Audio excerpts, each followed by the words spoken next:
안녕하세요. 정형외과 전문 이대영입니다. 오늘도 토요일날 낮에 비욘디 가족 여러분들을 만나뵙게 됐습니다. 요새 날씨도 조금 추워지는 것 같기도 하고 날은 좀 춥더라고요. 오늘 여러분들께 드릴 강의 제목은 이렇게 뽑아봤습니다. 척추 재수술의 희망, 양방향 내시경이라고 뽑아봤습니다. 무슨 뜻이냐면은 여러분들이 척추 재수술 안 하실 수 있는 경우가 있으면 좋긴 하겠는데 모두 다 재수술 안 하셨으면 좋겠고, 수술을 하는 의사들은 언제나 재수술 없는 수술을 꿈을 꿉니다.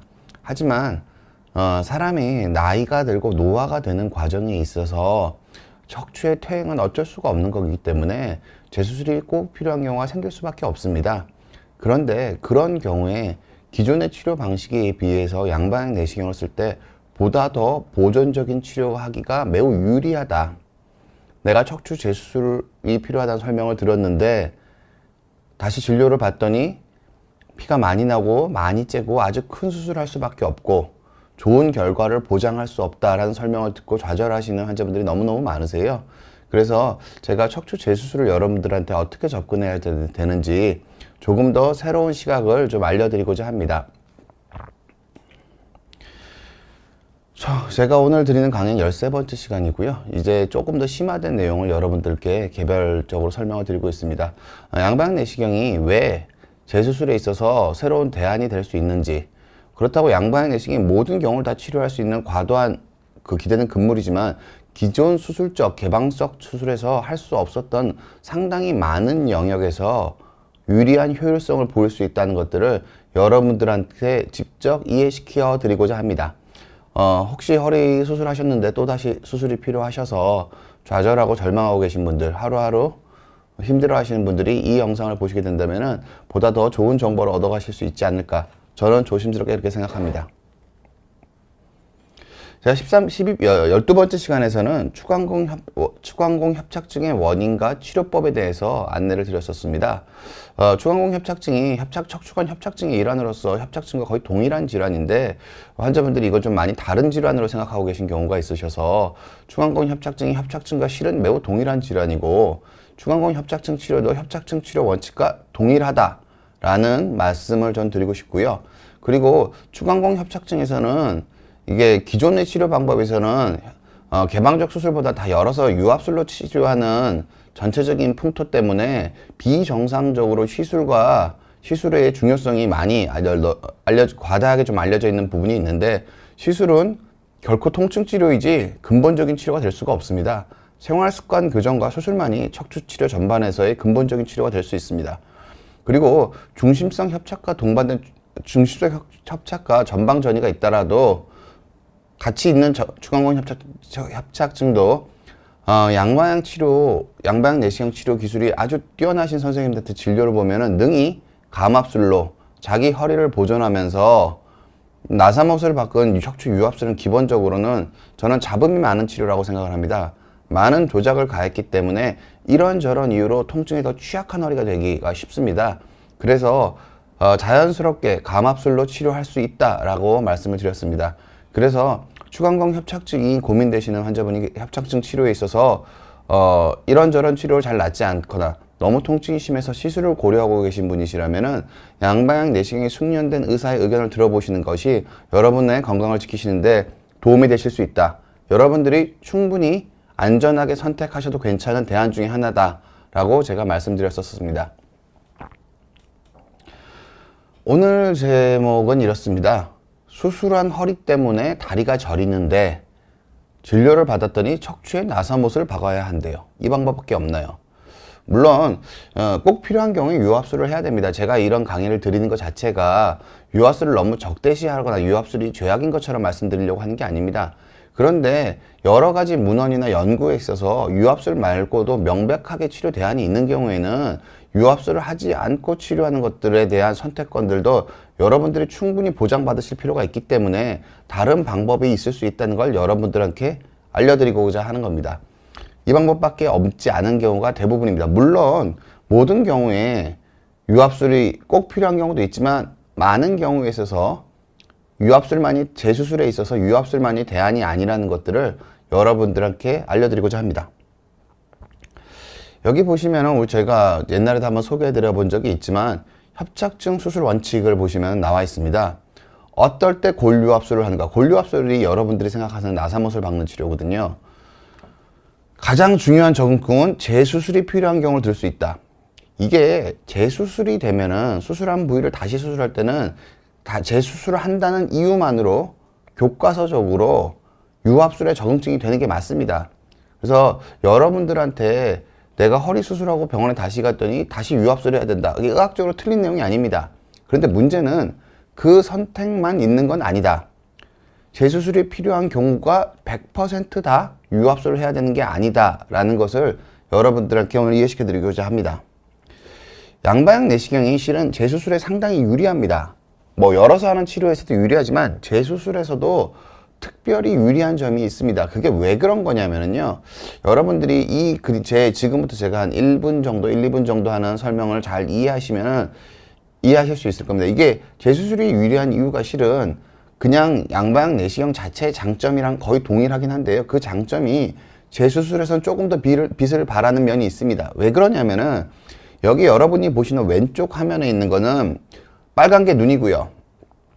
저게 노란 게 시야고, 실은 시야지만 실질적으로 개방성 수술에서는 저게 리트랙터, 그 피부를 벌리는 받침이 됩니다. 그러면 실제 시야가 어떻게 되냐면요. 열어서 수술하는 경우 이 밑에 하얀색 선만 볼 수가 있습니다. 따라서 좁은 시야를 갖게 됩니다. 그런데 이 안쪽에 여러분이 보시는 것이 이 넓은 부위 척추관 전체를 치료하려고 하면은요. 이 넓은 부위 전체를 화면 컴퓨터로 할게요. 그게 더 낫겠습니다. 이 넓은 부위를 전체를 치료하려고 하시면은 모니터에 또 포인터가 안 나오네요. 이 넓은 부위를 모니터에 포인터가 좀 나오게 해주실 수 있으실까요? 이 넓은 부위를 치료하게 하려면은 원칙적으로는 저 파란색 시야로는 어렵습니다. 예. 이 넓은 부위를 감압을 하려면은 이 좁은 부위로만은 어렵습니다.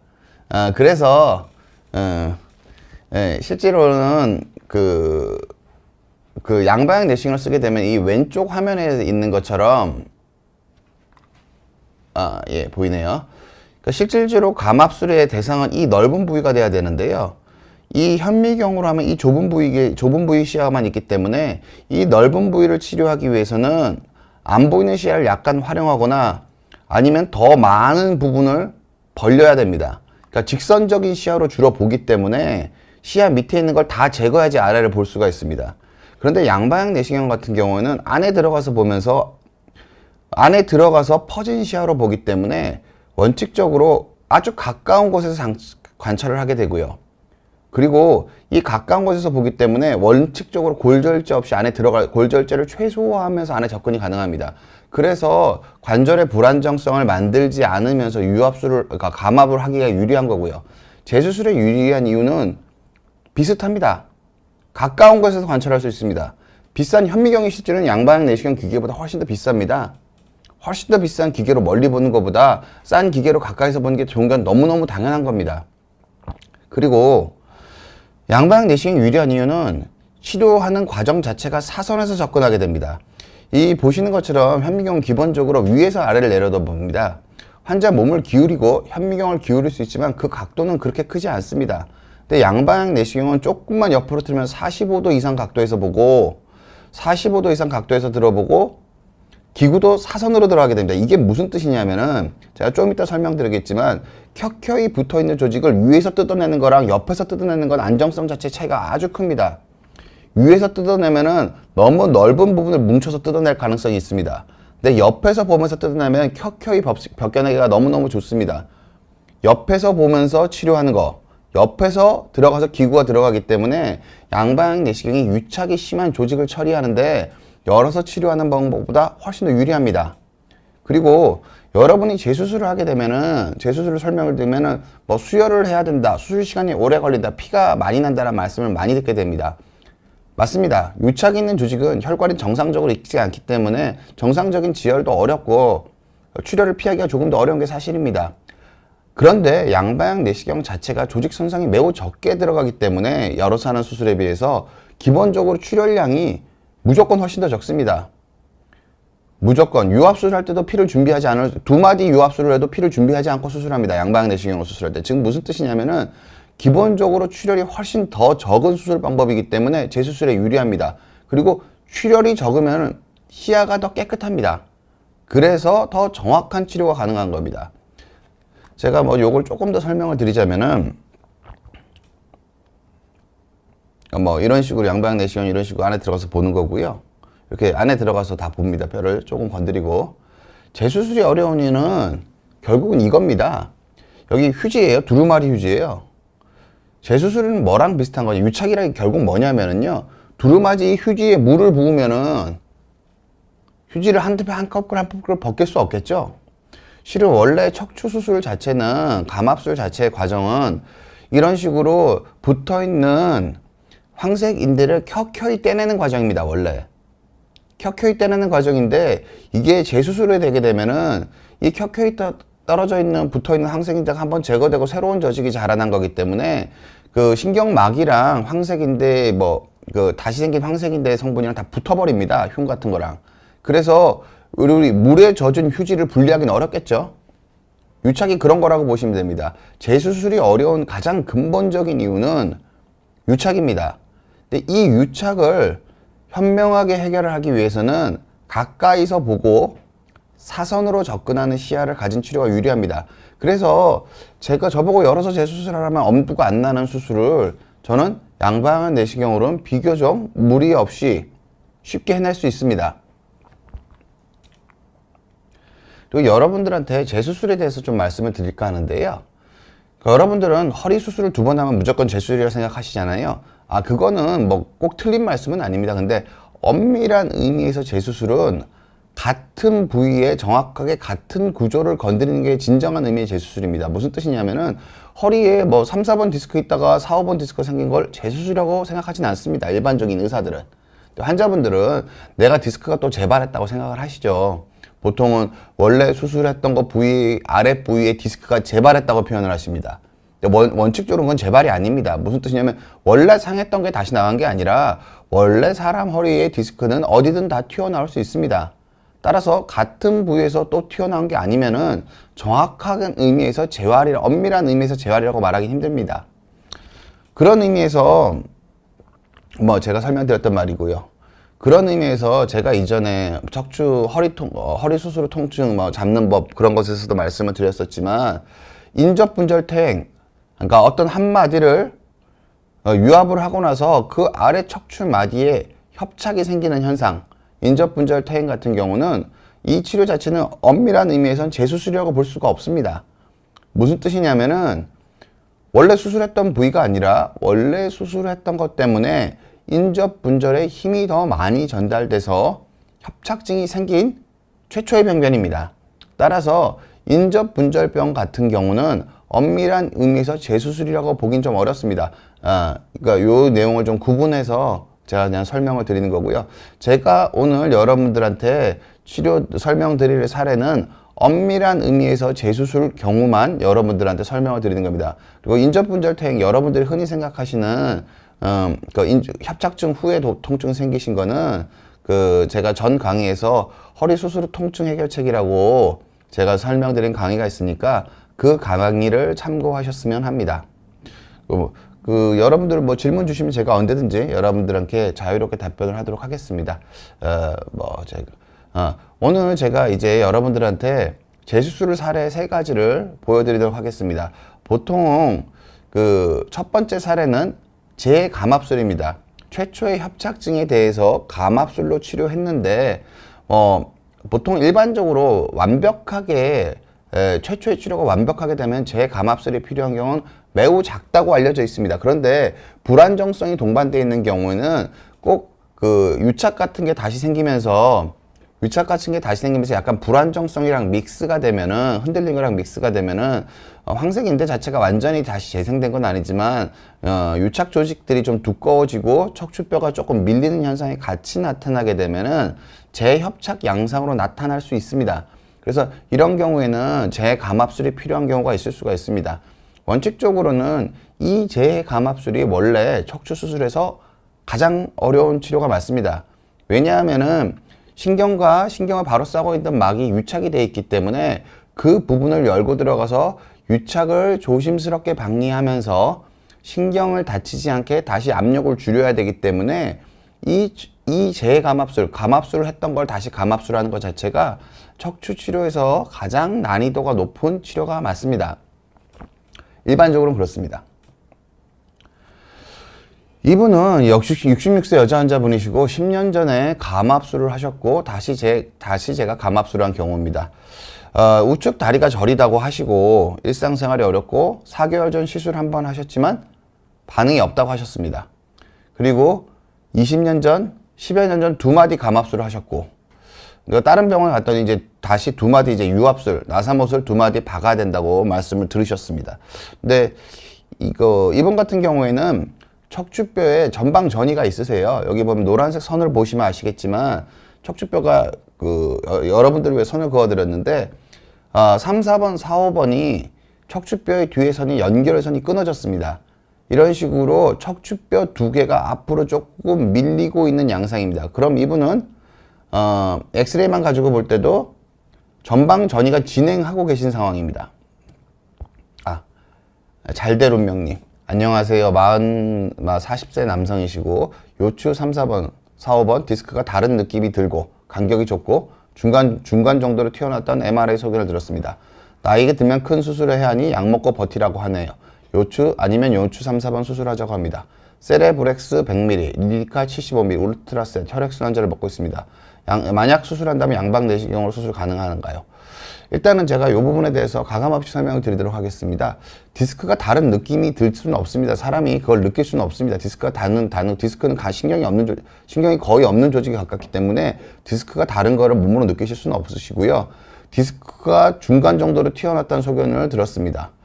나이 들면 큰 수술해야 된다. 이거는 협착증 치료로서 유압술을 전제로 하는 설명입니다. 이분은 감압술에 그러니까 기본적으로는 저는 나이가 들면 큰 수술을 해야 한다는 거, 나이가 들어도 감압술로 치료할 수가 있습니다. 특히나 의사의 테크닉이 좋으면 아니면 양방향 내시경이 아주 능숙한 분이시면은 협착증은 기본적으로 감압술로 치료하는 게 원칙이지 유압술로 치료하는 게 교과서적인 원칙이 아닙니다. 제가 허리 수술 2번 생각하자는 강의에서도 이걸 말씀을 드렸는데 나이 들면 큰 수술을 해야 된다. 이거는 일반적으로 저는 옳은 얘기가 아니라고 생각합니다. 요추 3, 4번을 수술을 하자고 합니다. 환자분 말씀 들으신 내용을 보면은 이건 퇴행성 디스크로 협착이 있으신 건데 디스크적인 요소도 꽤 있으신 편이라고 생각이 됩니다. 협착증이시고요. 당연히 양방향 내시경으로 감압술이 당연히 가능합니다. 그리고 젊으신 분이면 분일수록 후 관절을 최대한 보존하고 치료하시는 게 좋기 때문에 기본적으로는 치료하신다면은 일반적으로 동일한 실력을 가지신 분이시라면은 양방향 내시경을 하시는 분이 환자분한테 더 좋은 결과를 드릴 가능성이 큽니다. 케이타님, 2주 전 양방향 수술을 했는데 통증이 40% 남아있는데 언제쯤 통증이 사라질까요? 일반적으로 환자분들한테 수술 후 환자들의 통증에 대해서 이렇게 설명드립니다. 환자분들이 자기 통증을 객관적으로 바라보실 수 있으셔야 됩니다. 무슨 뜻이냐면은 어디가 안 아파졌고 어디가 덜 아파진 데가 있는지를 객관적으로 여러분이 판단하실 필요가 있습니다. 전체적으로 통증이 줄어든 가능해요. 비슷한 양상으로 아팠던 것 중에서 일부의 통증이 줄어들어서 남아있는 거라면은 추가적인 더 호전이 있다고 보셔도 됩니다. 그런데 수술 전에 근력이 떨어져 있거나 다리에 감각이 둔한 부분이 있으셨으면은 통증 훨씬 더 오래 갑니다. 물론 그것도 한 2, 3년 지나면 적응되면서 없어지지만 기본적으로는 이 40% 남은 통증이 원래 있었던 질과 비슷한 종류의 통증인데 40% 남아있으면은 추가적인 호전이 있을 거라고 믿으셔도 좋고요.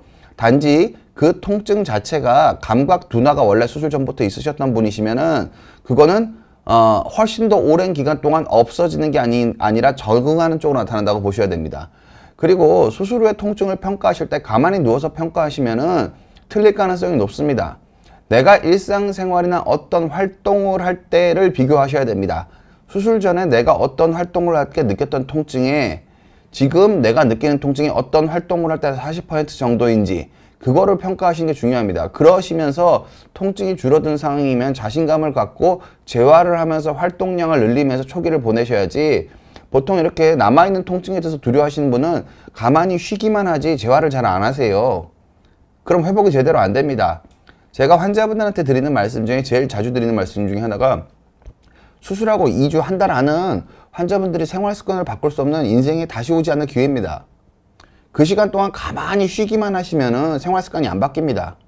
잠깐 쉬었다가 원래 쓰던 대로 원래 습관대로 환자분이 허리가 망가졌던 습관대로 허리를 계속 쓰시면은 수술한 데는 괜찮을 수 있지만 다른 데가 또 금방 나빠질 가능성이 매우 큽니다. 그래서 환자분이 자기 통증에 대해서 잘 평가를 해보시고요. 통증이 질이 비슷한데 줄어든 경향을 보이신다면은 가만히 쉬시는 게 아니라 배에 힘주기, 바르게 걷기, 무릎으로 버티기 등으로 자신의 생활 습관을 점검하셔서 이번 기회에 내가 생활 습관을 바꿔서 허리 통증에서 영원히 탈출하겠다고 마음을 먹으셔야 됩니다. 가만히 쉬시는 거는 답이 아닌 경우가 많습니다. 예. 제가 계속 말씀을 드리면은요, 이분 같은 경우에는, 그러니까 10년 전에 감압술하고 재감압술한 경우, 여기 요추 3, 4번을 보시면은 척추관이 좁아져 있습니다. 여기 동그랗게 노란색으로 척추관이 좁아져 있으시고요. 여기 보시면 인대가 자라난 거 까만 게 인대고요. 신경은 이렇게 눌려 있습니다. 신경이 축이고요. 3, 4번이 이렇고요. 4, 5번 같은 경우도 척추관이 좁아져 있고요. 신경이 까맣게 뭉쳐 있는 겁니다. 제가 이따 하고 나면 좀 달라진 게 보일 겁니다. 여기 신경이고요. 여기 인대가 두꺼워져 있습니다. 이런 식으로 되어 있으신 거고요. 여기 3, 4번, 4, 5번 우측 추간공의 협착이 같이 있으십니다. 여기 보시면 신경이 노란색으로 보이는데 신경이 원래 이거보다 훨씬 넓어야 됩니다. 이 까만색 인대 있는 거 말고 원래 신경이랑 인대 사이 지방이 상당히 있어야 되는데 지방이 없는 상태에서 지방이 거의 없어지고 신경이 많이 눌려 있는 모습을 보이고 있습니다. 이런 식으로. 예, 크리스탈라님, 비염으로 코막힘이 있어도 수술을 받을 수 있는 호흡이 불편해서 결정돼요. 저는 척추 의사여서요. 여기는 이비인후과 선생님이 하시는 강의 시간에 또 질문을 주셨으면 좋겠습니다. 예. 일단은 치료 계획을 제가 세워봤습니다. 개방성 수술로 치료하는 경우, 이분 같은 경우에는 개방성 수술로 치료하시게 되면은 척추관과 추간공을 두 군데를 감압을 해야 되고, 게다가 재감압술입니다.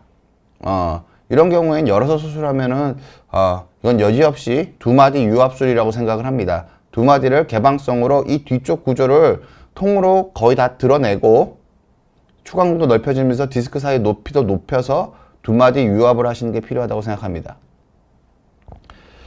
그리고 근데 이걸 양방향 내시경으로 치료하는 경우에는 환자분이 전방 전이는 경도이신데 허리 자체의 통증이 큰지는 그래도 체크를 해야 됩니다. 근데 환자분이 허리 자체의 통증은 크지 않다고 하셨고요. 전방 전이 정도는 환자분 정도를 확인했는데 이 전방 전이도 20%가 넘어가면 환자분이 크게 허리를 안 아파하셔도 수술적인 유압술을 고려를 좀 하셔야 되는데, 이분 같은 경우에는 전방전의 정도가 아주 적습니다. 그리고 후방전이나 전방전이 다 경도로 있으셔서 경도로 있는 전방전이는 생활습관으로 관리해야지, 간혹 외래를 보면은 엑스레이상 봐서 전문가가 봤을 때만 전방전이가 약간 정도가 있는 정도를 환자분들한테 전방전이증이 있어서 유압술을 해야 된다라고 말씀하시는 경우가 간혹 있으신데, 보통 그건 전 적절한 설명이라고 생각하지 않습니다. 환자분들이 봐서 겁나게 허리가 어긋나는 게 보여야지 의미 있는 정도의 전방전이라고 생각을 합니다. 어찌됐든 정도의 전후방 전이는 생활습관으로 관리하시는 게 맞습니다. 그리고 전반적으로 퇴행성 변화가 있는 척추에 유압술을 해놓으면은요, 안 그래도 아래 윗마디 퇴행성 변화로 아픈데 그거 유압술을 한두 마디 묶어버리면은 아래 위 허리가 훨씬 더 아파집니다. 그래서 간혹 그걸 아플 수 있는 것까지 미리 싹 다 묶어버리는 경우가 있는데요, 그건 더 나쁜 결과가 오는 경우가 더 많습니다. 그래서 유압술에 신중해야 되는 이유는, 그냥 한마디만 깨끗하게 어긋나 있는 경우는 괜찮은데 전반적으로 퇴행성 변화가 같이 있는데 한두 마리를 묶어버리는 이런 유압술은 되게 좀 조심해야, 신중하게 치료를 결정하셔야 되는 게 맞습니다. 아무튼 이분 같은 경우에는 두 부위, 두 마디, 네 군데에 협착이 있습니다. 두 마디, 네 군데를 그냥 양방향 내시경으로 다 감압을 했습니다. 되게 어려운 수술이었습니다. 되게 어려운 수술이었습니다. 여기 치료 전에 보면 좁아져 있던 게 이렇게 넓어졌습니다. 수술 후 2주째 통증은 한 5분의 1 정도로 줄어드셨다고 그러시고요. 전신 마취 하셨고 한 3시간 정도 걸렸습니다. 신경의 넓이가 그냥 얼핏 봐도 2배 이상으로 늘어나는 거 확 보이실 겁니다. 신경 자체의 넓이가. 이게 뭐랑 똑같은 거냐면요, 피부를 꼬집어도 아프잖아요. 신경을 꼬집으면 아픈 게 당연한 거잖아요. 근데 신경이 안 꼬집히면 안 아파지는 게 피부가 안 꼬집히면 안 아파지는 게 당연한 거겠죠. 신경이 안 꼬집혀지면 안 아파지는 게 당연한 겁니다. 직관적으로는 이게 맞습니다. 물론 그 다음에 다른 설명들이 여러 가지가 있지만 기본적으로는 직관적으로는 안 꼬집혀지면 감압이 되면 안 아파지는 게 맞습니다. 허리에 나사못을 박아야 안 아파지는 게 아니라 신경이 눌리지 않게 되면 안 아파지는 겁니다. 여기 보시는 것처럼 4, 5번도 여기 좁아져 있는 척추관이 확 넓어졌습니다. 이건 2배까지는 안 되는 것 같네요. 한 배 반은 조금 넘는 것 같습니다. 그래서 아무튼 여기 원래 수술 전에 여기 까맣게 있던 인대 없어졌고요. 이쪽에 있던 까맣게 있던 인대, 요 밑에 쪽을 차지했던 인대도 없어졌습니다. 그래서 이걸 관을 넓혀줬고요. 전방전이가 어느 정도 깔려 있으시기 때문에 감압을 해도 뭐 3배, 4배 이렇게 확 늘어나진 않습니다, 보통. 그리고 이 추간공, 좁아져 있는 추간공, 여기 파란색 인대 2개가 있고 노란색으로 신경이 눌려 있었는데 이 뒤쪽에 파란색이 없어지고 앞쪽에 있던 디스크 부분도 확 줄어들어서 신경이 위치가 바뀌었습니다. 3, 4번. 4, 5번도 이런 식으로 디스크가 앞쪽에 크게 있고 뒤쪽에 인대가 크게 있었는데 뒤쪽 인대가 다 제거되고 앞쪽 디스크 양도 줄어들면서 신경의 위치가 바뀌었습니다. 추간공은 감압이 제대로 되면 거의 신경의 위치가 바뀌어야 됩니다. 너무 많이 눌려서 전이가 되는 것처럼. 그러니까 보통 감압술은 하면은 신경의 위치가 바뀝니다. 신경이 넓어지는 게 아예 보이게 치료가 돼야지 제대로 치료가 된 겁니다. 이런 식으로 감압술을 2마디 했었고 전방 전이가 있으신 분들, 이런 분들은 그러니까 유압술을 하셔도 되는데요. 유압술 말고도 양방향 내시경이 아주 능숙한, 그러니까 양방향 내시경을 한다고 이걸 다 할 수 있는 건 아닙니다. 저기에 제가 말씀드린 이 가운데로 들어가서 중심성과 추간공 자체를 감압하는 것 자체가 원래 되게 그 내시경 척추 유압술만큼이나 어려운 치료고요. 게다가 그걸 재수술로 한다는 거는 그거보다 더 어려운 치료입니다. 그래서 기술적으로 아주 숙련된 선생님들의 의견을 좀 들어보시면은 기본적으로 내가 재수술이어서 꼭 유압술로 해야 한다 라고 생각하지 않으실 수 있습니다. 제가 실증적인 예를 보여드린 거고요. 이분은 양방향 내시경으로 그 디스크 재절제술을 하신 분이십니다. 이분 같은 경우에는 허리 때문에 정말 오랫동안 고생하신 분이십니다. 왼쪽 다리가 저려서 오셨고요. 뭐 4개월 전부터 증상이 심해졌다고 하십니다. 이분이 2017년에도 허리 수술하셨고 2018년에도 허리 수술하셨고 디스크 자꾸 재발을 수술하셨고 다른 병원에서 한마디 유압술 권유 받으셨다고 하시더라고요. 근데 뭐 그렇게 얘기하시는 게 어떻게 보면 당연합니다. 2번 수술한 허리, 3번째 또 디스크 절제술 하기 힘드니까요. 여기 보시면은 요게 디스크입니다. 여기 파란색이 생겼다 없어졌다 하죠. 여러분 척추 질환 아주 간단한 겁니다. 신경이 그냥 눌리는 거예요. 근데 MRI를 왜 찍냐면은 우리가 피부가 눌리는지 피부가 꼬집힌지 안 꼬집히는지는 겉에서 보면 알잖아요. 그런데 신경이 꼬집히는지 안 꼬집히는지는 MRI 찍어봐야 압니다. 그래서 MRI를 찍어서 신경이 꼬집혀 있는 게 너무 심하게 꼬집혀서 견딜 수 없는 모양이면 수술을 고려하는 거고요. 살짝 꼬집혀 있으면은 약 먹고 주사 치료하는 겁니다. 이게 아픈지 안 아픈지 확인해 보는 겁니다. 그냥 그렇게 보시는 거지. 뭐 척추 협착증 치료는 척추 치료는 기본적으로 매우 단순한 원칙에서 시작합니다. 세부 원칙으로 들어가면 복잡한 것들이 있지만 이 기본적인 원칙을 넘어서는 건 없습니다. 그래서 척추 치료를 잘 들으시면 뭐 2가지만, 안남주님 간단합니다. 신경이 꼬집히면 아프잖아요. 안 꼬집으면 안 아프겠죠. 그게 기본입니다. 신경이 꼬집히는 상태로 그대로 두고 약을 먹고 운동을 하고 주사를 아무리 맞아도 신경이 꼬집혀 있으니까 아픈 겁니다. 단지 신경이 적게 꼬집혀 있는 경우에는 굳이 수술할 필요가 없는 거고, 제가 외래에서 자주 설명드린 거 설명드릴게요. 제 손을 꼬집었어요, 이렇게. 살짝 꼬집으면 이거 잘 안 보인다. 살짝 꼬집으면 아픈지 안 아플지 잘 모르잖아요, 구경하는 사람, 옆에서 보는 사람이.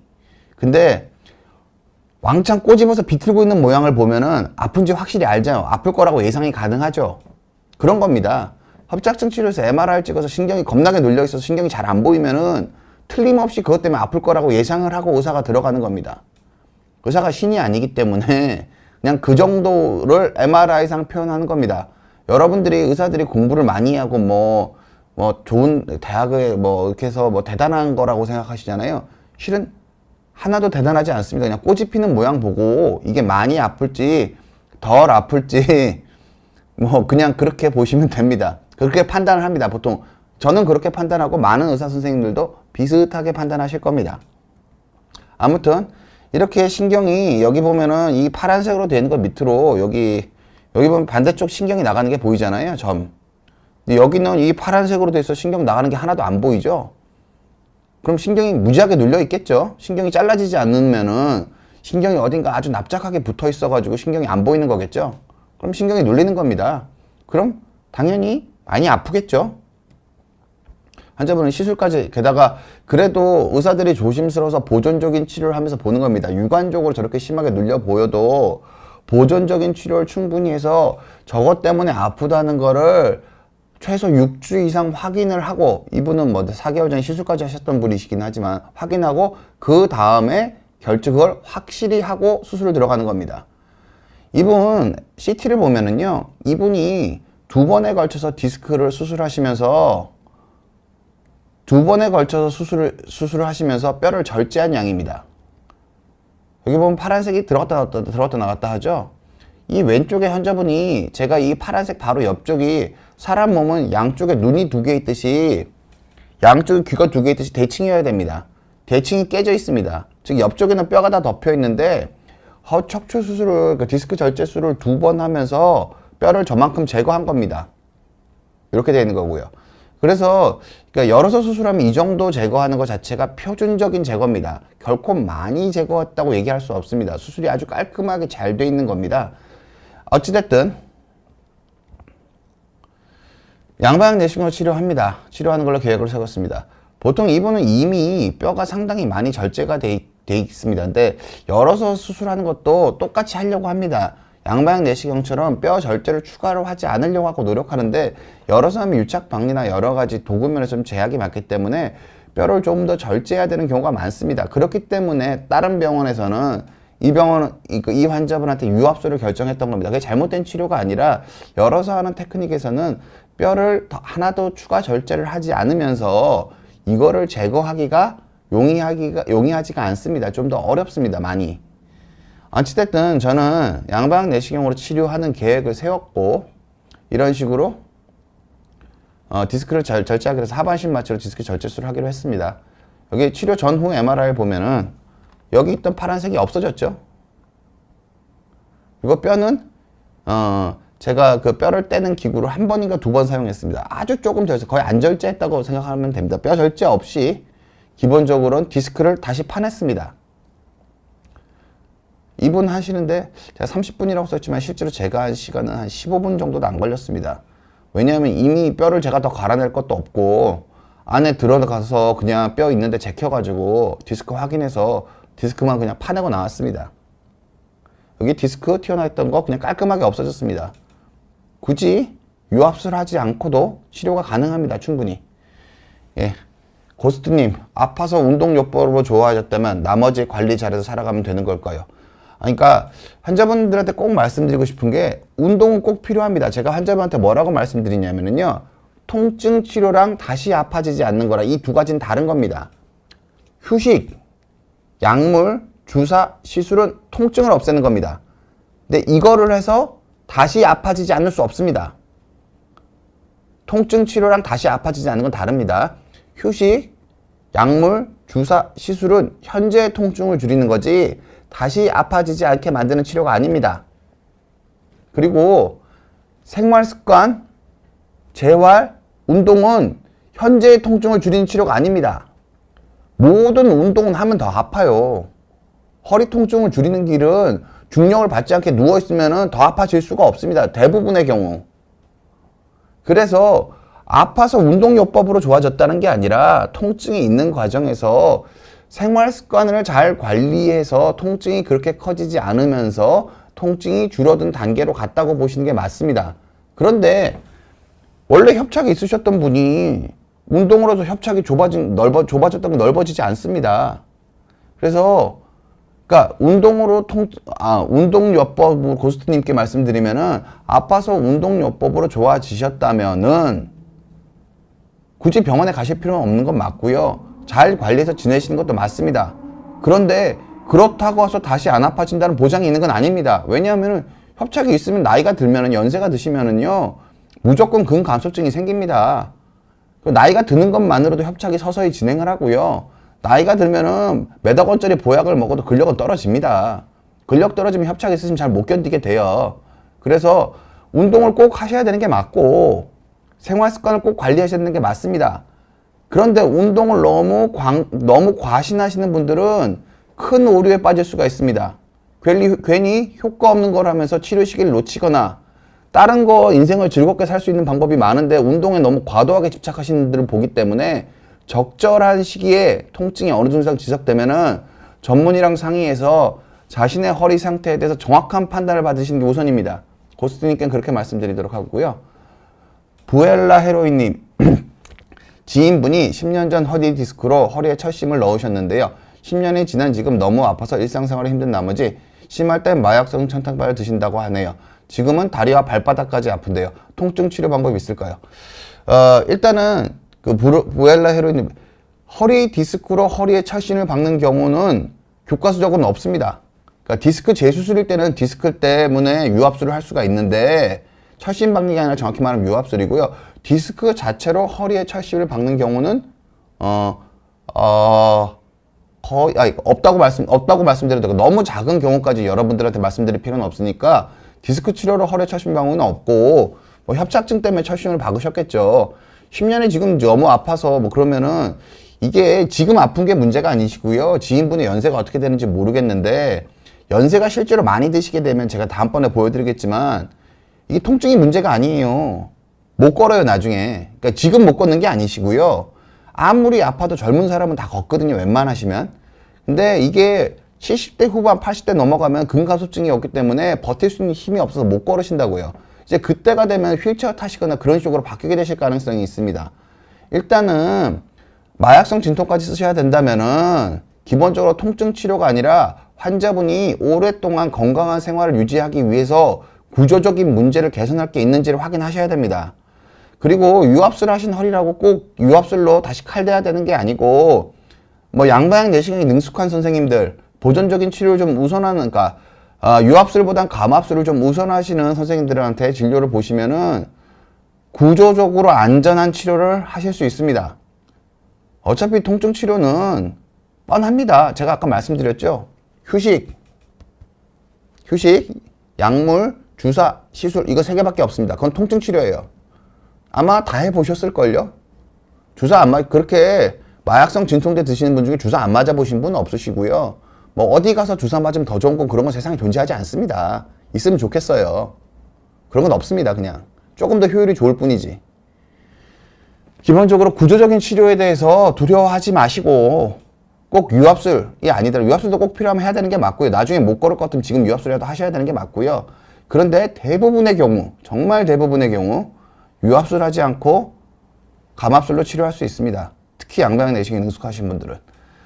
앨리스 초이님, 디스크가 파열된 지 9개월째이고 많이 방사통이 줄였는데 최근 눕는 게 굽히는 게 잘 안 되더니 갑자기 방사통이 다리에 확 쳐졌던 거면 다시 파열일까요? 보통 환자분들이 느낌으로 아세요. 자, 허리 아프신 분들 오시면 환자분한테 물어봅니다.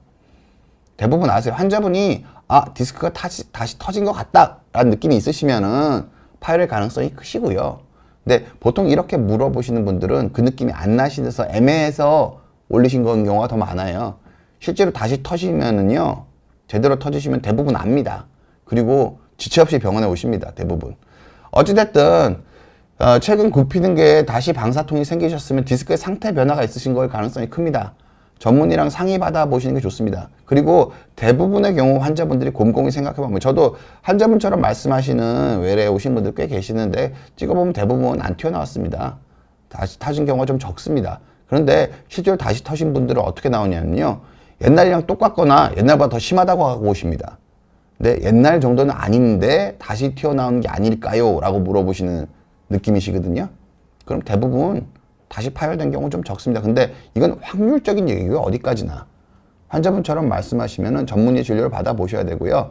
환자분이 생각하시건 그겁니다. 감각 둔한 게 있는지, 다리의 힘이 양쪽이 똑같은지, 다리 힘이 떨어진다면 절대적으로 진료를 보셔야 되는 게 맞고요.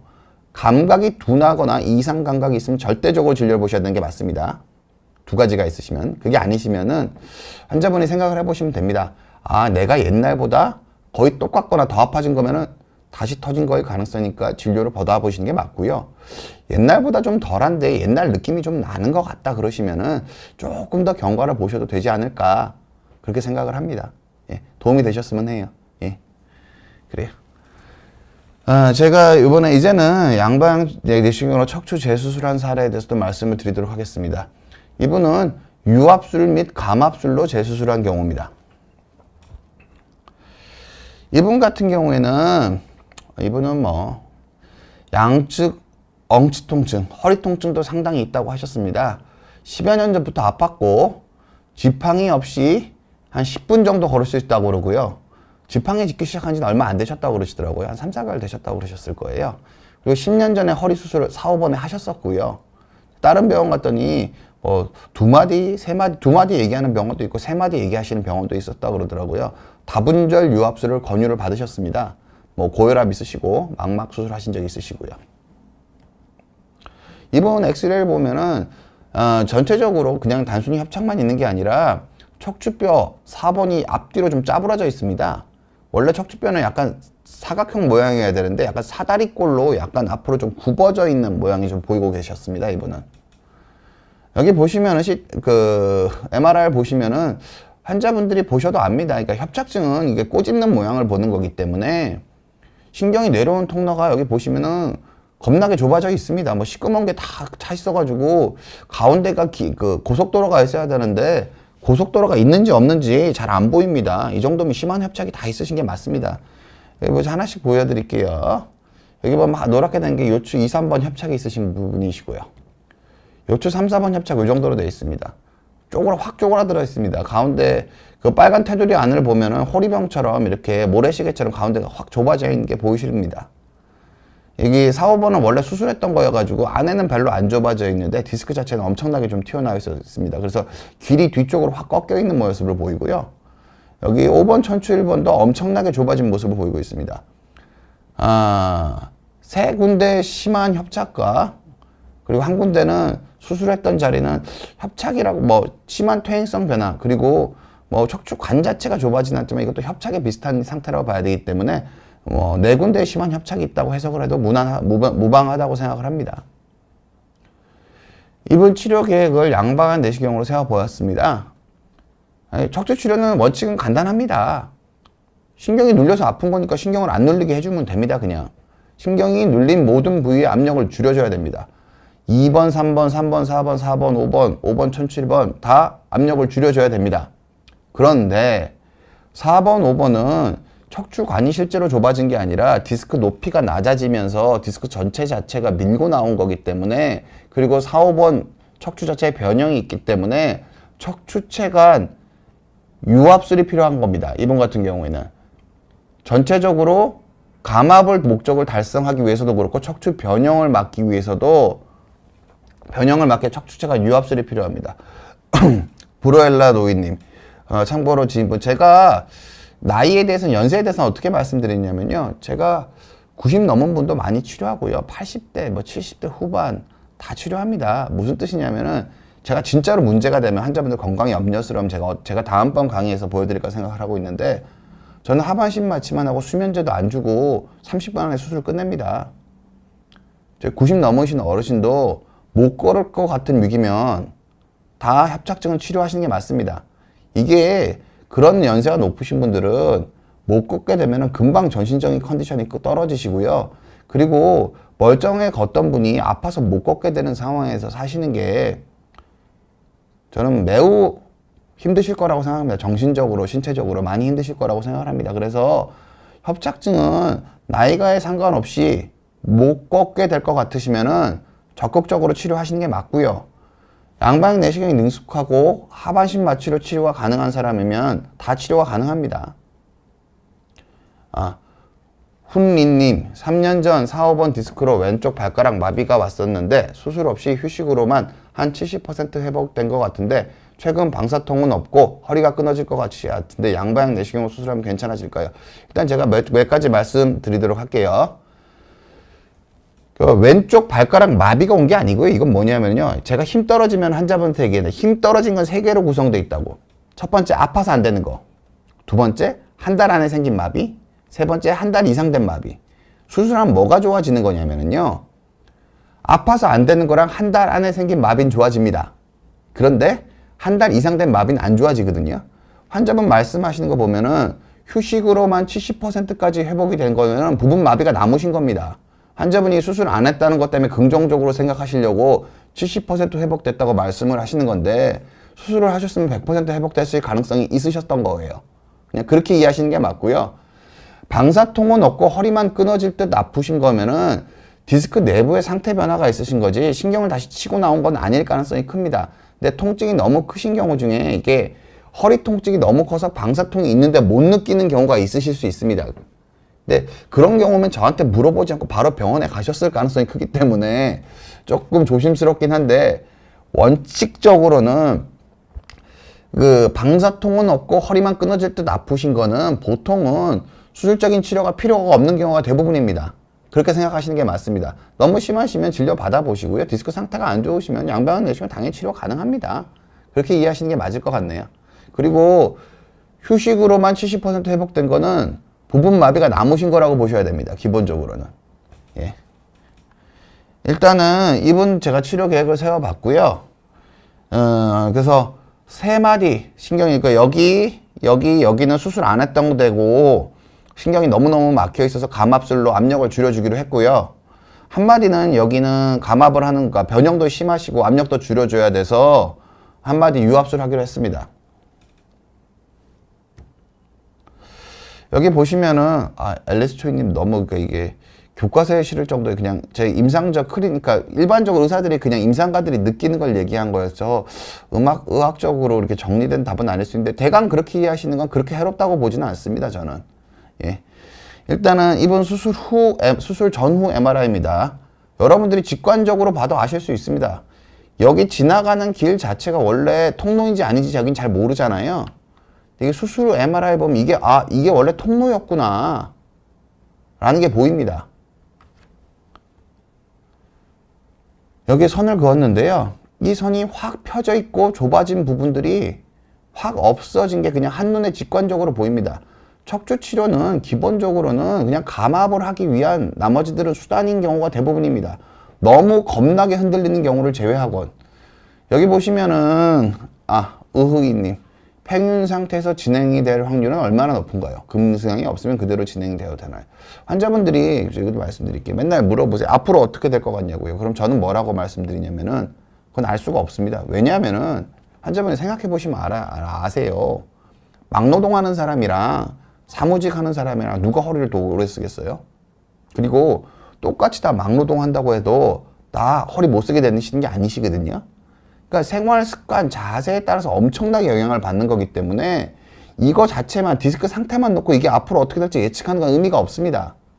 그냥 내가 오히려 그걸 더 가장 예측하는 방법은 내가 한 달 동안 생활 습관을 잘 관리해서 통증이 덜해지면은 평생 괜찮을 가능성이 큰 거예요. 근데 내가 한 달 동안 생활 습관을 내가 관리해서 어떤 성과도 없다면 앞으로도 내가 생활 습관 관리하는 능력으로서는 내 허리를 관리할 능력이 없는 거니까 무슨 도움을 받으셔야겠죠. 그리고 증상이 없으면 당연히 그냥 지내셔도 됩니다. 증상 없는데 굳이 찾아보실 필요가 없고요. 심한 협착, 심한 디스크가 있는데 증상이 없을 가능성은 거의 없습니다. 그러니까 증상이 없으면 그냥 그대로 지내셔도 되는 거고 원칙적으로는 내가 무엇을 할 수 있는지를 생각해야 됩니다. 질환의 자연 경과라는 것 자체가 근데 왜 의사들이 이거 소극적으로 대답하냐면은 집에서 어떻게 생활하는지에 대한 통계가 없어요. 의학은 귀납적인 학문이기 때문에 어떻게 생활하면 얼만큼 나빠진다는 논문이나 연구를 할 수 있으면 너무너무 좋겠는데 그런 연구 디자인 자체가 불가능해요. 맨날 따라다니면서 이 사람의 노동 강도를 어떻게 볼 것이며 이 사람이 허리를 숙일 때 배에 힘을 얼만큼 주는지를 우리가 측정을 할 수가 없다고요. 그래서 생활 습관이 허리를 얼만큼 망가뜨리는지에 대한 객관적인 데이터는 없습니다. 근데 객관적인 데이터가 없다고 그게 사실이 아닌 게 아니라 그게 제일 중요한 게 맞습니다. 객관적인 데이터가 없을 뿐이에요. 우리가 현대의학이 너무 객관적인 데이터만 중시하기 때문에 오류에 빠지는 경우가 있습니다. 제일 큰 얘기가 코로나잖아요. 코로나 초기에 마스크 안 써도 된다. 마스크를 써야 된다는 객관적인 데이터가 없으니까 마스크 안 써도 된다고 미국에서 막 그랬었잖아요. 그리고 미국에 코로나 확진자가 엄청나게 많이 났죠. 무슨 뜻이냐면은 객관적인 데이터보다 더 중요한 게 없지 않습니다. 그래서 환자분의 생활 습관으로 자기 허리 통증을 얼만큼 관리할 수 있는지가 가장 중요한 겁니다. 그렇게 보셔야 됩니다. 여기는 이렇게 넓어졌습니다. 다시 설명을 드리면은 이게 전후 사진을 다 둔 건데요. 그리고 여기 보시면 여기 이렇게 납작해져 있던 게 2, 3번이 수술하고 이렇게 확 넓어졌습니다. 여기 이렇게 짜부라져 있던 게 수술하고 이렇게 확 넓어졌습니다. 여기 이건 비틀어져 있던 건데 비슷한 크기고요. 여기 5번 천출입원도 확 생막형에 짜부라져 있는 건데 이것도 확 넓어졌습니다. 이런 식으로 직접적으로 척추관을 넓혀줄 수 있습니다. 보시면은 여기 4, 5번 척추뼈 사이가 좁아져 있던 거 확 넓어졌습니다. 이렇게 짜부라져 있고 유압술까지, 그러니까 감압술까지 한번 했던 거고, 게다가 디스크가 흘러나와서 좁아져 있으면은 결국은 이런 식으로 넓혀줘야 됩니다. 유압술을 해야 됩니다. 그러니까 유압술이 꼭 필요한 경우는 있습니다. 그래서 유압술이라고 무조건 안 하시는 게 아니라 기본적으로는 꼭 필요한지 안 필요한지 그러니까 여러분들이 생각하는 것보다 상당히 다양한 의견을 들을 수가 있습니다. 예. 저는 생활 습관이, 제가 척추를 치료하는 의사로서 환자들한테 뭐 다른 치료도 다 의미가 있지만 근본적인 치료는 딱 두 가지밖에 없다고 생각을 합니다. 생활 습관 교정, 수술 두 가지밖에 없다고 생각을 합니다. 나머지 치료를 제가 경시하는 건 아닙니다. 그런데 필요 없다는 뜻은 전혀 아니고요. 우선순위가 있다고 말씀드리는 겁니다. 생활 습관 교정과 수술, 이거가 두 가지만이 근본적인 치료고요. 더 중요한 건 생활 습관이죠. 생활 습관이 애초에 좋으면은 수술할 일이 없습니다. 의의님, 팽윤 상태에서 다시 젊어지는 형태가 아니라 평탄해집니다. 보통 디스크 흡수를 여러분들이 디스크가 흡수되면 다시 젊어졌다고 생각을 하시는데 전혀 그렇지 않습니다. 평탄해지는 겁니다. 그렇게 이해하시는 게 맞아요. 사람은 다시 젊어지는 일은 없습니다. 그런 일 따위는 지상에서 일어나고 있지 않습니다. 일단은 제가 유압술을 한 거 CT로 보여드리도록 하겠습니다. 여기 보시면은 여기 척추 디스크 사이 보시면은 여기 좁아져 있는데 높이가 확 높아졌죠? 높이가 확 높아졌습니다. 이 사이에 고리식이 충분하게 되어 있습니다. 4시간 반 걸렸습니다. 3마디 감압이랑 1마디 유압을 했으니까 시간이 좀 걸리죠, 보시면은 여기 이런 식으로 보통 초기에 내시경 유압술을 하는 선생님들은 안에 지지대를 하나 정도 넣으셨는데요. 요새는 2개 넣는 선생님들도 많이 계십니다. 아주 많지는 않습니다. 이렇게 안에 지지대를 2개를 넣고요. 고리식을 충분히 해서 높이를 상당하게 높여줬습니다. 수술하고 3일째 다리 증상은 확 없어지셨다고 하셨습니다, 이분. 이게 생활습관 교정, 제가 그래서 저는 비욘디에서 여러분들한테 사랑을 많이 받았다고 생각합니다. 여러분들이 제 영상도 많이 봐주시고 호응도 많이 해주고 제가 여러분들한테 감사하다고 생각을 하고 있고, 그래서 제가 이런 의학적인 딱딱한 내용을 강의 드리는 것보다 생활 습관을 어떻게 하면 바꾸는 게 좋을지 여러분들한테 좀 더 편안하게, 그러니까 여기 비욘디가 의학 채널이고 그러다 보니까 너무 딱딱한 내용만 제가 말씀을 드리는 것 같아서 좀 다른 선생님들을 모시고 제가 생활 습관 바꾸는 거에 대해서 여러분한테 지난번에도 한번 강의를 드렸고요.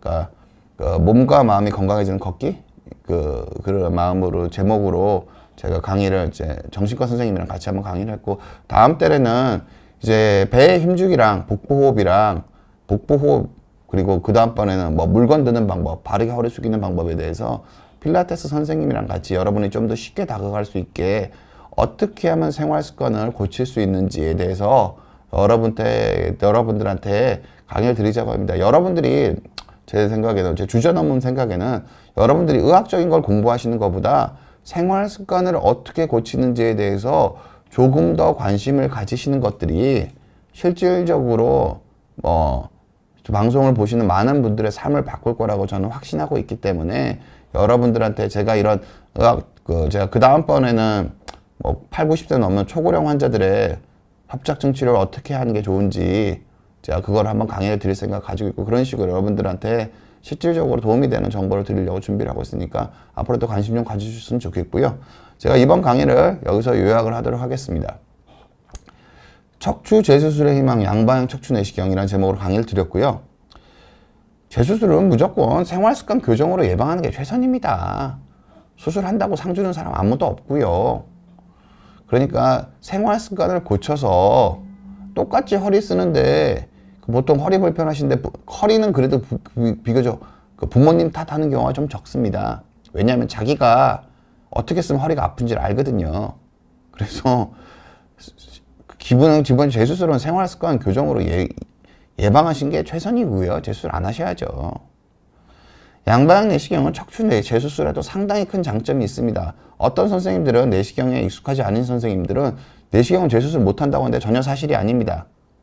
오히려 재수술에 있어서 양방향 내시경이 훨씬 더 장점이 큽니다. 열어서 수술하는 것보다. 재수술에 있어서도 협착증과 디스크는 감압술로 치료하는 게 좋습니다. 시원하게 잘 보이게 그러니까 여러분들이 병원 가서 듣는 설명 중에서 자주 들으면서 저는 좀 적절하지 않은 설명이 뭐라고 생각하냐면요, 앞으로 아플 수 있으니까 미리 유압하자. 저 그거 별로 좋다고 생각하지 않습니다. 생활 습관을 잘 관리해서 얼마나 오래 쓸지는 의사가 예측할 수가 없습니다. 그분이 잘할 수도 있고 못할 수도 있잖아요. 잘 못하면 그때 가서 유압술을 하는 거지, 관리를 잘 못할 거라는 걸 전제로 아파질 수 있으니까 유압술을 하자. 전 그건 좀 신중해야 된다고 저는 생각을 합니다. 그리고 재수술이 고민이 되신다면은 양방향 내시경이 숙련된 의사 선생님의 의견을 꼭 들어보실 필요가 있습니다. 그러니까 여러분들의 허리에 대해 치료에 대해서 보다 좀 다른 관점을 드릴 수가 있습니다. 언제나 감압술이 우선이고 허리 치료의 근본적인 치료는 생활습관 교정과 수술밖에 없습니다. 그리고 생활습관 교정에 대해서 여러분들이 운동이라고 생각하시는데 운동은 생활습관 교정과 좀 다른 겁니다. 왜 그러냐면은 제가 맨날 드리는 말씀인데, 크리스탈라님 대학병원에도 양방향, 그냥 대학병원에 전국적으로 제가 잘 모르는 선생님이 계실 수, 아무리 많아도 전국에 5명은 안 되실 거고요. 아니, 전 세계에서, 이게 대학병원이 아니라 전 세계적으로 양방향 내시경으로 유압술을 할 수 있는 사람이 몇 명 없습니다. 전 세계적으로도. 대학병원에 제가 직접 아시는 분은 없고 한두 명 있으신 걸로 알고 있는데요. 좀 더 있을 수 있으니까 5명은 안 넘을 겁니다. 제가 그렇게 말씀드릴게요. 그런데 크리스탈레니까 여쭤보고 싶어요. 대학병원에 그렇게 집착하는 이유가 있으세요? 제가 참 궁금해서. 그게 저는 잘 이해가 안 갑니다. 대학병원에서, 그러니까 사람들이 백화점에 집착하는 이유랑 비슷하다고 생각합니다. 백화점에 가면 상품이 좋을 것 같은 느낌? 그런 거라고 생각하는데, 특별히 제가 그냥 말씀을 드릴게요. 수술은 의사가 잘해야 되는 거고요. 기본적으로는 하반신 마취로 양방향 내시경 치료하면은 열어서 수술한 것보다 훨씬 더 안전합니다. 불을 잘 끄는 능력이 중요한 게 아니라 불을 안 지르는 게 중요한 거거든요. 그래서 그렇게 대학병원에 이렇게 집착하실 필요는 없다고 저는 솔직하게 말씀드리고요. 그리고 치료하실 때 하반신 마취로 치료해 주시는 선생님한테 치료하는 게 좋습니다. 그 정형외과 관절 전반에서 굳이 하반신 마취, 부분 마취로 치료할 수 있는데 전신 마취로 치료하는 선생님들이 대학에 되게 많이 계십니다. 저는 그거 좋다고 생각하지 않습니다. 일단은 제가 그냥 그렇게 말씀드리도록 하고요. 예. 일단은 제가 조금 더 오늘은 다음에 방송 없어서 여러분 질문해 주시면은 몇 번 더 대답해 드려도 될 것 같은데, 궁금한 거 없으세요?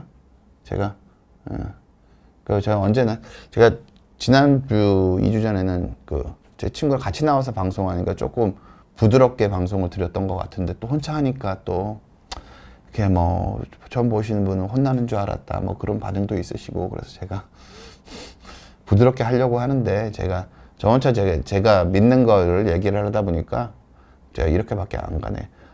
그 친구분이랑은 그 나중에 그 다시 한번 좀 아직 정해진 스케줄은 없습니다.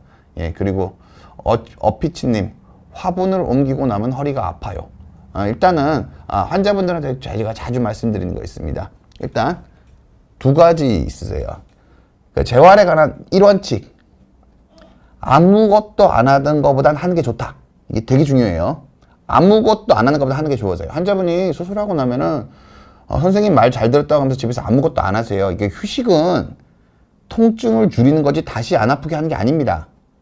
그래서 수술 전보다 통증이 더 커지지 않으셨다면은 활동량을 확 줄이실 필요가 없으세요. 어느 정도 활동량을 줄여서 활동량을 늘려 가셔야 됩니다. 그래서 아무튼 기본적으로는 제 1원칙, 아무것도 안 하는 것보다 무조건 뭔가를 하셔야 됩니다. 두 번째, 재활의 제 1원칙. 두 번째, 해서 아픈 건 무조건 하면 안 됩니다. 해서 아픈 거 자꾸 하면은 상처를 자꾸 비비는 꼴이기 때문에 해서 아픈 거 자꾸 하면 무조건 망가집니다. 제가 자주 드리는 말인데, 허리가 아파서 허리를 숙여서 머리를 감으면 허리가 끊어지실 때 아프시대요. 그럼 제가 이렇게 말씀드려요. 왜 서서 샤워하면서 머리 안 감으시나요? 그렇게 아파서 눈물을 흘리시면서 왜 꼭 허리를 숙여서 머리를 감으셔야 되냐고. 근데 그런 분들이 되게 많습니다. 정상이란 건 없습니다. 일단 자극을 안 주고 일상생활을 최대한 유지를 하시고, 그래도 그 유지가 안 될 때 뭐 약물, 주사, 시술, 수술 뭐 그런 것들을 하시는 거라고 보셔야지, 내 삶에서 내가 이렇게 하는 게 정상이니까 나는 하자가 없는 사람이니까 이걸 억지로 참고 해야 돼 라고 생각하시면 환자분 손해입니다. 해서 아픈 건 무조건 하시면 안 됩니다. 1원칙은 아무것도 안 하는 것보다 해야 되는 거. 이 두 가지 원칙만 잊지 않으시면 되지, 되게 재활이 복잡한 게 아닌데 이 두 가지 원칙을 잊으시기 때문에 되게 내가 어떻게 해야 될지 모르는 상태에 빠지시는 거예요. 이거 두 개만 기억하시면 됩니다. 다다다님, 안녕하세요. 2주 전에 척추 분리증으로 요통이 심해서 유압수를 받았는데 아직도 요통이 심하네요. 수술해도 아프니 심적으로 많이 힘드네요. 시간이 지나면 좋아질까요? 일단은 척추 분리증으로 유압수를 하시는 경우는 일반적으로 많지 않습니다. 그러니까 전방 전이까지 진행하지 않은 경우에 단순 척추 분리증으로 유압을 하는 경우는 거의 없습니다.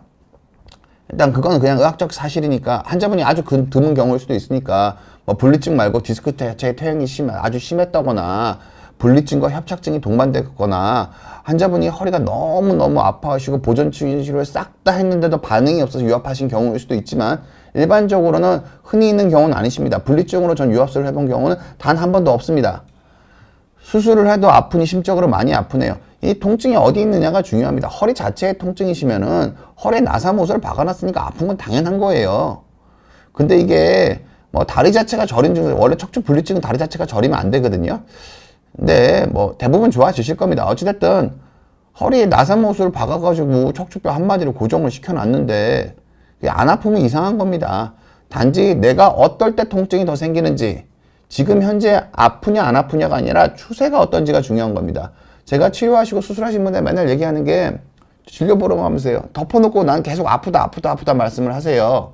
그럼 제가 못 도와드립니다. 그러니까 아픈 건 당연한 거예요. 근데 이게 줄어드는 추세에 있는지 커지는 추세에 있는지, 내가 어떤 자극, 어떤 동작을 할 때 더 아픈지, 제가 환자분들한테 그냥 말씀드려요. 가만히 누워서 생각해봐서 더 아픈 거를 얘기를 하시는 건 별로 진료에 도움이 안 된다고. 어떤 활동이나 어떤 움직임을 할 때 더 아픈 게 생기신 게 의미가 있는 겁니다. 다드나님은 제가 드린 조건대로 자식 통증을 한번 성찰해 보셨으면 하고요. 그래서 통증이 좀 줄어드는 추세고, 내가 아프긴 여전히 아프지만 앉아있는 지속시간이 점점 길어지고 걸을 수 있는 지속시간이 점점 더 늘어나신다면은 무난하게 회복되고 있는 중이라고 믿으셔도 되지 않을까, 저는 조심스럽게 그렇게 생각을 합니다. 고놀부님, 걷는데 엉덩이가 너무 통증이 있어서 5분을 걸을 수 없어요. 통증 치료도 못 걷는데 치료 못해서 원장님 차려. 환자분 5분도 못 걸으시면 치료하셔야 됩니다. 이건 협착증의 중심성 척추관 협착증의 전형적인 증상이고 감압을 하시면 되고요. 대부분 5분도 못 걷는 경우 중에서는 대부분 심한 협착이 한 군데에만 있으신 경우가 되게 많으시고요. 그런 경우에는 하반신 마취를 30분, 저 같은 경우 그렇습니다. 하반신 마취로 30분 정도 치료하면 대부분 걷는 양은 확 회복되십니다. 주사 치료도 해보신 것 같고 5분 정도까지 못 걸으시는 분 중에 주사 치료 한 번도 안 해보신 분은 전 본 적이 없습니다. 주사 치료 해보신 게 당연하고 많이 해보셨을 거예요. 약도 많이 드셔보셨을 거거든요. 더 이상 그러니까 감압술을 하실 수 있는 선생님한테 진료를 보시는 게 맞을 거라고 생각합니다. 하반신 마취시 위험한 합병증은 없는 건지 궁금해요. 교과서적으로 위험한 합병증은 다 있습니다. 우리 우리가 가장 안전하다고 생각하는 타이레놀 그 설명서 한번 읽어보세요. 합병증을 도저히 숨이 차서 다 읽을 수도 없습니다. 위험한 합병증도 있겠죠. 그런데 이제 이렇게 말씀을 드려요. 환자분 상태가 안 좋으면은 전신 마취를 한 번 하는 게 나은지 하반신 마취를 3번, 4번 연속해서 해서 나은지 하반신 마취를 3, 4번 연속하는 게 전신 마취 한 번 하는 것보다 일반적으로 고령 환자한테는 리스크가 훨씬 적습니다. 그걸로 제 말씀을 대신하도록 할게요. 신전 자세가 디스크의 압력을 줄여주는 자세인가? 이거 제가 그냥 솔직하게 말씀드릴게요. 아니, 신전 운동이 숙이는 운동보단 좋을 가능성이 많은데요. 원래 신전이 중요한 게 아니에요. 바른 자세가 중요한 거지. 바른 자세를 오버해서 신전을 하는 거는 허리에 또 다른 부담을 줄 수가 있습니다. 신전이 중요한 게 아니라 숙이는 운동을 안 하는 게 중요한 거지. 신전이 그렇게 명약일 수가 없습니다. 생각을 해보세요. 중립 척추가 필요한 건데 물어서 한두 번 스트레칭으로 신전을 하다 보면은 중립 척추를 잘 유지할 수 있는 능력이 좋아질 수는 있어요. 근데 그걸 그렇게 이해를 해야 되는데 이게 오해된 나머지 신전만 하면 모든 게 다 좋아지는 것처럼 환자분들이 이해를 하시는데 아니 신전을 하면 후관절에 힘이 더 가고요. 협착증은 디스크 때문에 생긴 게 적어요. 황색인대가 두꺼워져 생긴 요소가 훨씬 더 크다고요. 근데 협착 있으신 분들이 억지로 자꾸 허리를 피시면은 신경 자꾸 누르는 결과가 옵니다. 생활습관 바꾸는 게 중요하지 신전이 생활습관 바꾸는 것보다 더 중요할 수가 없어요. 생각을 해보세요. 좁아져 있는데 자꾸 피면 어떻게 되겠어요? 그리고 협착에서 디스크가 차지하는 비중은 황색인대 비율보다 훨씬 작아요. 자꾸 피시면은 그러니까 자꾸 운동을 하면서 병원을 안 갈 수 있어서 의료비가 절약된다. 그거는 좋은 거라고 생각해요. 의료비 절약은 되게 필요하다고 생각을 합니다. 그런데 이거 자꾸 신전을 너무 과하게 하시면은 이게 배가 산으로 갑니다. 죄송합니다. 말 좀 부드럽게 할게요, 전진대님. 죄송합니다. 지인분이 10년 전, 그 브루엘라 헤로인이? 그러니까 양방이 내시경 당연히 가능합니다. 연세가 높으셔도 가능하고, 신전이 디스크의 압력을 줄여주는 건데, 압력을 너무 많이 줄일 필요는 없습니다. 통증 치료 방법 양방이 내시경이 가능하세요. 77세 당연히 90 넘으신 분도 합니다. 제가 다음번에 기회가 되면은, 제가 치료했던 고령 환자분들 위주로, 제가 고령 환자 위주로 치료한다고 하시는 분들, 그런 분들은 얼굴을 봐도 보통 일반적인 병원에 가면 수술해달라 그래도 안 해주는 사람들만 하는 거거든요. 제대로 못 걸으시고 엄청 마르시고 그러신 분들 다 합니다. 하반신 마취를 하는 거 저는 상대적으로 위험이 낮다고 생각을 합니다. 그리고 못 걸을 상황에서는 그런 치료 선택하시는 게 나쁘지 않습니다. 그리고 환자분을 하나도 재우는 게 아니기 때문에 보호자분들이 안 불안해 하세요. 치료 끝나자마자 환자분들이 쌩쌩하거든요. 그냥 누워있으려고만 하지 환자분들이 눈 똑바로 뜨고 바로 대화가 가능합니다. YHS님 2000년 7월 요추 5번 천추 1번 유압술 받고 통증 없이 살다가 올해 9월 1월 급성기 같은 방사통이 왔습니다. 유압술을 받기 전에 엉덩이 통증은 없었지만 이번에 오른쪽 엉덩이가 아팠는데 마비된 것 같지는 않고 누우면 1도 안 아파서 2주 쉬다 돌아오면 지금은 거의 안 아픈데 방사통이 올 때 마비가 없어도 병원에 진단을 가서 받아야 할까요? 굳이 그러실 필요 없습니다. 여러분들이 마비에 대해서 너무 과도하게 생각할 필요도 없으신데 실질적인 마비는 뭐냐면요. 아플 때 힘이 안 들어가는 건 마비가 아닙니다. 아파서 안 되는 거예요. 이렇게 생각이 원래 원칙적인 정의입니다. 그러니까 마비를 힘이 떨어지는 거라고 생각을 하면은 아파서 힘이 안 들어가는 것도 마비인데요. 진정한 의미의 뭐냐면 아파서 힘이 안 들어가는 건 마비가 아닙니다. 그래서 환자분은 마비가 있었다고 볼 수는 없고요. 근데 그게 계속 나타나면은 그러다 계속 힘이 안 들어갑니다. 안 아파져도. 계속 나타나면 병원을 가시는 거지. 방사통이 오는 것 가지고, 그러니까 일상생활에 너무 힘드신 것만 아니시면 꼭 그렇게 병원 안 가셔도 됩니다. 근데 이게 힘이 떨어지는 게 오늘도 그랬다가 좀 괜찮다. 모레도 그러고. 그럼 병원 가보셔야죠. 그게 계속 빈도가 계속 있으시면은 실제로 신경이 기능이 떨어지실 수가 있으니까 그때 병원 가보셔야 됩니다. 예, 참고하셨으면 좋겠고요. 그리고 JKC님 흉추 9번, 10번에 디스크와 협착이 있어 전신관 제가 정확히 말하면 흉추 10번, 11번까지는 제가 마취과 선생님이랑 상의해서 하반신 마취를 했거든요. 근데 9번, 10번은 될지 안 될지 제가 마취과 선생님 상의해 봐야 됩니다. 10번, 11번까지는 제가 해본 적이 있고요. 그거보다 하나 위시여서 근데 제가 10번, 11번은 연세가 80 넘으신 분이셔서 70대 후반인가 80이셨을 거예요. 그래서 제가 하반신 마취를 하긴 했거든요. 근데 하반신 마취가 저기까지 도달할 수도 있고 안 도달할 수도 있어서 전신 마취할 준비를 다 하고 하반신 마취를 시도해 봅니다. 그래서 저 부분을 건드렸을 때 환자분이 통증이 없으시면 하반신 마취를 합니다. 그래서 9번, 10번은 될지 안 될지 잘 모릅니다. 해봐야 합니다. 그냥 그렇게 말씀드릴게요. 하반신 마취가 치료 가능한지 안 하는지. 예. 그래요. 이제 시간도 많이 나고 PD님이 많이 수고해 주셨습니다. 오늘도 여러분들 뭐 질문 많이 해주셔서 감사하고요. 여러분들한테 좀 도움이 되는 답변이었으면 하는 생각 가지고 있습니다. 언제나 뭐 유튜브나 그런 거에 질문 올려주셔도 뭐 제가 최대한 답변 드리도록 노력하도록 하고요. 언제나 여러분들한테 꼭 드리고 싶은 말씀은 의학적 정보보다는 생활 습관을 내가 어떻게 바꿀지를 더 생각하시는 게 여러분들한테 여러분 삶에 훨씬 더 복된 결과가 있을 거라고 생각을 합니다. 여러분 주말 평안히 보내시고 보다 더 행복한 하루 되셨으면 합니다. 긴 시간 감사했습니다.